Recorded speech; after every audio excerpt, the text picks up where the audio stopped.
সোমবার দীপান্বিতা অমাবস্যা। অমাবস্যার আধারে আলোর উৎসব, অন্ধকারের বিরুদ্ধে আলোর লড়াই। লেক কালীবাড়ি সহ অন্যান্য জায়গায় কালীপুজোর তোড়জোড় চলছে জোর কদমে।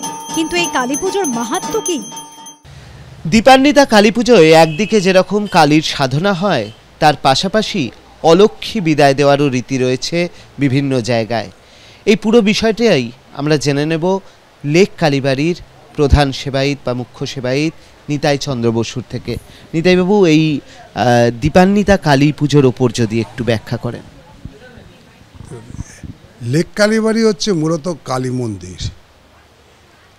এই বাৎসরিক যে কালী পুজো, যাকে আমরা বলি দীপান্বিতা কালী পুজো, এখানে মহা সমারোহে সে পুজোর আয়োজন তৈরি হতে আরম্ভ হয়েছে। বাংলা ও পূর্ব ভারতীয় সংস্কৃতিতে দীপান্বিতা কালী পুজো এক বিশেষ তাৎপর্যপূর্ণ উৎসব।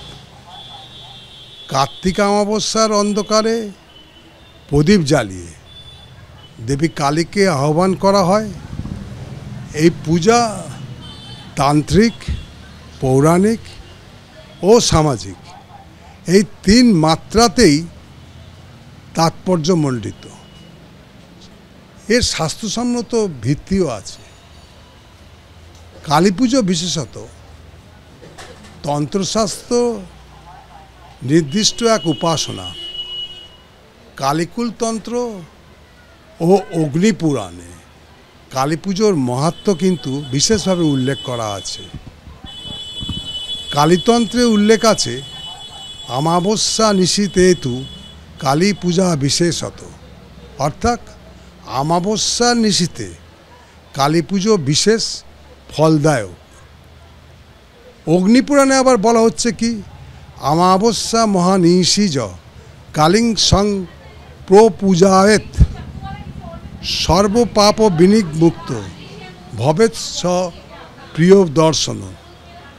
অর্থাৎ যিনি অমাবস্যার রাতে কালী পুজো করেন, তিনি সকল পাপ থেকে মুক্ত হন এবং দেবীর খুব প্রিয় ভক্ত তৈরি হয়ে ওঠেন।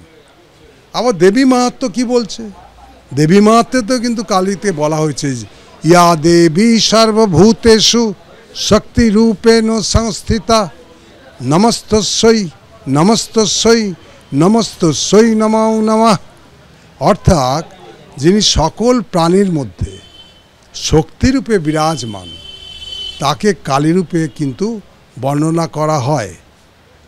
প্রদীপ জ্বালানোর কিন্তু শাস্ত্রীয় তাৎপর্য আছে। তাৎপর্যটা হলো এই, প্রদীপ জ্বালানো শুধু পূজা পার্বণের আচার নয়, এর গভীর প্রতীকী মানে আছে। স্কন্দপুরাণে বলা হয়েছে, দীপেন দীপ্যতে লোক দীপেন সর্বমঙ্গলম। অর্থাৎ প্রদীপের আলোয় জগৎ আলোকিত হয় এবং প্রদীপ সকল মঙ্গল বয়ে আনে। এই কার্তিক অমাবস্যার গভীর অন্ধকারে প্রদীপ প্রজ্বলন মানে অশুভ ও অজ্ঞতাকে দূর করে জ্ঞান আর শুভ শক্তিকে আহ্বান করা। এর একটা ঐতিহাসিক পটভূমি আছে। তন্ত্র সাধন ও শাক্ত ভক্তদের কাছে কালী পুজো কিন্তু প্রসারিত হচ্ছে অনেক কাল ধরে। 1800 এবং 1900 শতক কলকাতায় জমিদার বাড়ি, ধনী জমিদাররা আর কি, এবং রাজবাড়িতে এই দীপান্বিতা কালী পুজো খুব আড়ম্বরপূর্ণ আকার ধারণ করত। রামকৃষ্ণ পরমহংসদেব দক্ষিণেশ্বরে কালী মন্দিরে তার সাধনায় কালী পুজোর আধ্যাত্মিক মাত্রাকে এক অনন্য উচ্চতায় উনি কিন্তু নিয়ে গেছিলেন। স্বামী বিবেকানন্দ অবশ্য এই পুজোকে আদ্যাশক্তির পুজো হিসাবে কিন্তু বিশ্বে পরিচিত করেন। দার্শনিকের একটা ব্যাখ্যা আছে, কালী হলেন সময়ের প্রতীক। এই দেবী কালী হলেন কিসের? না, সময়ের প্রতীক। তার গলায় মুন্ডুমালা সময়ের প্রতীক, আর হাতে খড়গ অশুভ শক্তি দমন করার প্রতীক।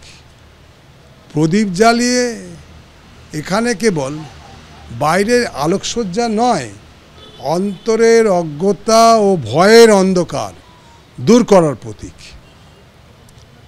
তন্ত্রশাস্ত্র মতে অহংকার মলং নিত্যং দীপ জলং বিসর্জিতম, অর্থাৎ দীপ জ্বালানো মানে অহংকার ও অজ্ঞতার অন্ধকার দূর করা। দীপান্বিতা কালী পুজো কেবল দেবী আরাধনা নয়, এটি বাংলার সামাজিক, সাংস্কৃতিক ও দার্শনিক ঐতিহ্যের প্রতিফলন। প্রদীপের আলো প্রতীকীভাবে ঘোষণা করছে, কি ঘোষণা করছে না অন্ধকার থেকে আলো, অজ্ঞতা থেকে জ্ঞান, অশুভ থেকে শুভ শক্তির দিকে যাত্রা। এই দীপান্বিতা অমাবস্যার দেবী লক্ষ্মী ও দেবী অলক্ষ্মীর আরাধনাও হয় এবং অলক্ষ্মীর বিদায়ও কিন্তু এই দীপান্বিতা কালী পুজোর দিন হয়। এটি একটি সাংস্কৃতিক ও দার্শনিক গুরুত্ব আছে। দীপান্বিতা শব্দের অর্থ দীপ প্লাস অন্বিতা, প্রদীপের আলোতে পূর্ণ, আলোয় সজ্জিত। এই দিনে ঘরে ঘরে প্রদীপ জ্বালিয়ে উৎসব উদযাপন করা হয়। বাংলায় বিশেষ করে এই পশ্চিমার মধ্য মানে এই সেন্ট্রাল ক্যালকাটা এবং পশ্চিম দিকে এই তিথিতে কার্তিক মাসের অমাবস্যায় দীপান্বিতা লক্ষ্মী পুজো প্রচলিত আছে। পাশাপাশি এই সময় অলক্ষ্মীর বিদায় করার রীতিও রয়েছে, অর্থাৎ ঘরের অশুভ, দুর্ভাগ্য, অনিশ্চিততামূলক শক্তিকে প্রতীকীভাবে হ্রাস করে। অলক্ষ্মীকে বিদায় জানিয়ে শুভ শক্তিকে স্বাগত জানানো হয়। পূজার উপকরণ হিসেবে কিন্তু এখানে ব্যবহার করা হয়, প্রদীপ জ্বালানো হয়, মাটির বা অন্য কোনো পদার্থ দিয়ে অলক্ষ্মীর মূর্তি তৈরি করা হয়, কোথাও গোবরের করা হয়, ওখানে পিটুলি হচ্ছে এই আতপ চাল গুঁড়ো করে সেই দিয়ে এটাকে করা হয়। সে মূর্তিকে প্রদক্ষিণ করে আগুনে জ্বালিয়ে পাঠানো হয়। এরপর ঘরের ভিতরে প্রদীপ, ধন, পূজা সামগ্রী, ফুল ইত্যাদি দিয়ে দেবী লক্ষ্মীকেই নেমে এসে আসার আমন্ত্রণ জানানো হয়। এর দার্শনিক বা তাত্ত্বিক তাৎপর্য এটা কি? এই রীতিগুলি কেবল আচার নয়, তাতে একটি গভীর দার্শনিক শিক্ষা ও প্রতীকী অর্থ লুকিয়ে আছে। প্রতীকী দৃষ্টিকোণটা কি? আলো ও অন্ধকার। প্রদীপের আলো অর্থাৎ দীপ, এ হলো জ্ঞানের, শুভতার, ইতিবাচক শক্তির প্রতীক। অমাবস্যার অন্ধকার পরিবেশে প্রদীপ জ্বালিয়ে আলো আনাটাই মনে হয় যে অজ্ঞান এবং অনিশ্চিততাকে, ভয়, দুর্ভাগ্যের অন্ধকারকে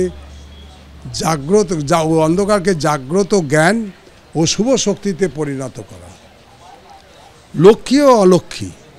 লক্ষ্মী হলো সৌভাগ্য, সমৃদ্ধি, শান্তি ও ধন সম্পদের প্রতীক, আর অলক্ষ্মী হলো দুর্ভাগ্য, অনিশ্চিততা, নেতিবাচক শক্তি। এই দুই দিক মানুষের জীবনে কিন্তু থাকে। অলক্ষ্মীর বিদায় মানে হলো যে নেতিবাচক দিক আছে তাকে পরিহার করা, তাকে যথাসম্ভব দূরে সরিয়ে দেওয়া।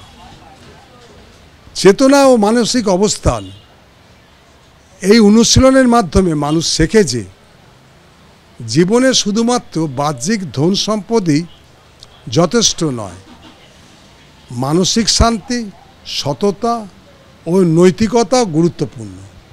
অলক্ষ্মীর বিদায় দ্বারা বোঝানো হয় কি না আমাদের নেতিবাচক অভ্যাস, আচরণ ও মানসিক অবস্থা এই ছেড়ে দিতে হবে যাতে শুভ শক্তি প্রবেশ করতে পারে। সামাজিক ও নৈতিক শিক্ষা, অলক্ষীকে বিদায় জানিয়ে লক্ষ্মীর আমন্ত্রণ করা মানে এটি পারিবারিক বা সামাজিক দুর্নীতি, অসৎ উপার্জন, অহংকার বা অনৈতিকতা ইত্যাদি বন্ধ করতে হবে। নৈতিকতা ও সততাকে গ্রহণ করতে হবে। এটি গৃহস্থ জীবনে নৈতিক দৃষ্টিকোণকে উৎসাহ দিচ্ছে। আধ্যাত্মিক এর চেতনাটা কি না, অমাবস্যার অন্ধকারকে প্রতীকীভাবে অচেতনতা বা মায়া বলা যেতে পারে। আর প্রদীপ জ্বালিয়ে অলক্ষীকে বিদায় দিয়ে লক্ষ্মীকে আহ্বান করা মানে আধ্যাত্মিকভাবে অজ্ঞতা, মোহ বা অহংকার থেকে বেরিয়ে আসা আর জ্ঞান ও সত্যের দিকে প্রত্যাবর্তন। দীপান্বিতা অমাবস্যা তিথিতে বাঙালি হিন্দু সম্প্রদায় এই ধারণা প্রচলিত আছে যে অন্ধকার বিদায় করে আলো অর্থাৎ প্রদীপ ও শুভ শক্তি অর্থাৎ লক্ষ্মী প্রবেশ করে। এই আচরণ শুধুমাত্র উৎসব নয়, মানুষকে স্মরণ করায় যে জীবনের নেতিবাচক দিক থেকে এই নেতিবাচক দিক থাকে, কিন্তু যদি সৎ পথে হাঁটা যায়, সততা ও ন্যায্যতা পালন করা হয়, তাহলে সৌভাগ্য ও ধনশালী জীবন অর্জন সম্ভব। কালী পুজোর এবার থেকে এই যে আমরা কালী পুজোর এত ব্যাখ্যা যে গেলাম, এর দার্শনিক তাৎপর্যটা কি? কালী পুজো শুধু শ্মশান বিলাসী দেবীর তন্ত্রাচার নয়, এটি গভীরভাবে জড়িয়ে আছে অস্তিত্বের দর্শন, চেতনার বিবর্তন ও মুক্তিতত্ত্বের সঙ্গে। এই পুজো মানুষের অন্তর্গত ভয়, অন্ধকার ও অজ্ঞানতার উপর আত্মজাগরণের বিজয় প্রদীপ। এর দার্শনিক তাৎপর্য বিভিন্ন দৃষ্টিকোণ থেকে যদি আমরা আলোচনা করি, যেমন কালী হলো সময়, মৃত্যু ও চেতনার প্রতীক। কালী শব্দটি এসছে কাল থেকে, যার অর্থ সময়। দার্শনিকভাবে যদি আমরা আলোচনা করি, তাহলে কালী হলেন সময়ের মহাশক্তি, যিনি সৃষ্টি, স্থিতি ও লয় এই তিনটেরই নিয়ন্ত্রণী। তিনি সকল পরিবর্তন আর বিনাশের মধ্যে থাকা নিত্য চৈতন্যের প্রতীক। উপনিষদ বলছে কাল করতি ভূতানাম জন্ম মৃত্যু পরায়ণাম, অর্থাৎ কাল, সময় সব কিছুকে জন্মায় ও লয় করে। কালই সেই কালরূপিণী, যিনি ধ্বংসের মধ্যেও আছেন, আবার নিত্য সত্তাকে প্রকাশ করেন, আবার অন্ধকারেরও দেবী, তার মানে তম থেকে সত্যে উত্তরণ। কালী কৃষ্ণবর্ণা, তিনি অন্ধকারের প্রতীক নন, বরং অন্ধকারের অন্তরস্থ আলোর প্রতীক। তার রূপ ভয়ঙ্কর, কারণ তিনি অজ্ঞান, অহং ও মায়ার মূলোচ্ছেদিনী। দার্শনিকভাবে কালী পুজো মানে অন্তরের তমসিক গুণ দমন করে আত্মার জ্যোতি প্রকাশ করা। তাই শ্মশান, অন্ধকার বা মধ্যরাত্রি এসবই প্রতীক সেই অবচেতনার, যেখানে আলো জন্ম নেয় আত্মসংবরণ আর ধ্যানের মাধ্যমে। রক্তবর্ণা যে জিহ্বা আর মুন্ডমালা, এ হচ্ছে অহংকার বিনাশের প্রতীক। কালীদেবী শিবের বুকে দাঁড়িয়ে আছেন এবং তার গলায় মুন্ডমালা।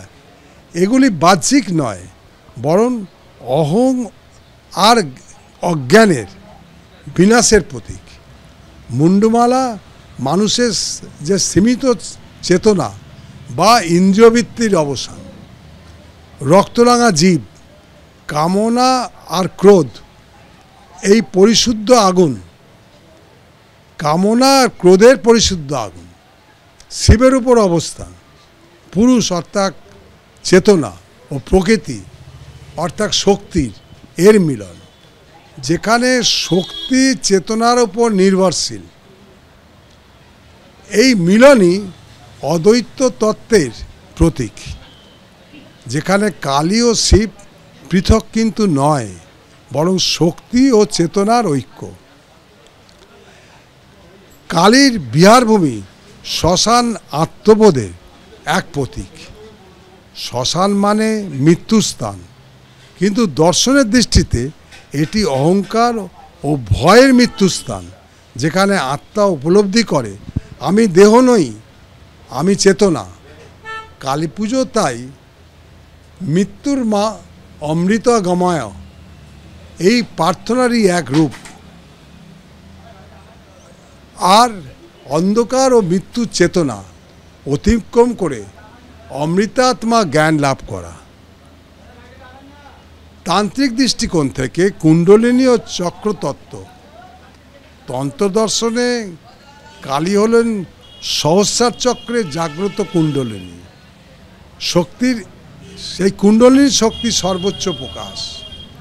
তিনি মূলাধার থেকে ব্রহ্মরত্ন পর্যন্ত আত্মার আহরণের শক্তি। কালী পুজো মানে সেই অন্তর্গত শক্তিকে জাগ্রত করা, যাতে সাধক নিজের ভেতরে দেবত্ব উপলব্ধি করে। অর্থাৎ এটি কোনো বহির্পূজা নয়, বরং নিজের অন্তরস্থিত শক্তির পুজো। কালী ও মায়া ব্রহ্মজ্ঞানের প্রতিফলন। বেদান্ত মতে জগৎ মায়া, কিন্তু সেই মায়াই ব্রহ্মের প্রকাশ। কালী এই মায়ারই শক্তিরূপিণী, যিনি মায়াকে ব্যবহার করেই মুক্তি দেন। তাই তাকে মহামায়া বলা হয়। তিনি বিভ্রম সৃষ্টি করেন, আবার তিনি বিভ্রম দূর করেন। যেমন একই শক্তি অন্ধকার সৃষ্টি করছে, আবার প্রদীপ জ্বালায়। তা কালী পুজোর দার্শনিক তাৎপর্য যদি আমরা এক বাক্যে বলি, তাহলে দাঁড়ায় অন্ধকারের মধ্যেই জ্ঞানের আলো নিহত, ধ্বংসের নতুন সৃষ্টির সূচনা। অন্ধকারের মধ্যেই কিন্তু জ্ঞানের আলো নিহত আছে, আর ধ্বংসই কিন্তু নতুন সৃষ্টির সূচনা। তাই কালী হলেন মৃত্যুর মধ্যে অমৃত, ভয়ের মধ্যে করুণা, বিনাশের মধ্যে জাগরণ। কালী পুজো মানুষকে শেখায় অজ্ঞান ও ভয় অতিক্রম করে নিজের অন্তর্নিহিত চেতনার দেবীকে জাগাও। চিরন্তন যে বাণী রয়েছে তমসোমা জ্যোতির্গময়, তাই বোধহয় নিহিত রয়েছে কালীর ব্যাখ্যার মধ্যে, অর্থাৎ অন্ধকারকে দূর করে আলোর উৎস খুঁজে বেড়ানো। আর সেটাই রয়েছে কালীতত্ত্বের মধ্যে, যেটা আমাদের ব্যাখ্যা করলেন নিতাই চন্দ্র বসু, যিনি হচ্ছেন লেক কালীবাড়ির মুখ্য সেবায়িত। বাঙালির 12 মাসে 13 পার্বণ, আর তাকে কেন্দ্র করে রয়েছে বিভিন্ন নিয়ম, বিভিন্ন রীতি। অর্ণব মুখোপাধ্যায়ের রিপোর্ট, এবিপি আনন্দ, কলকাতা।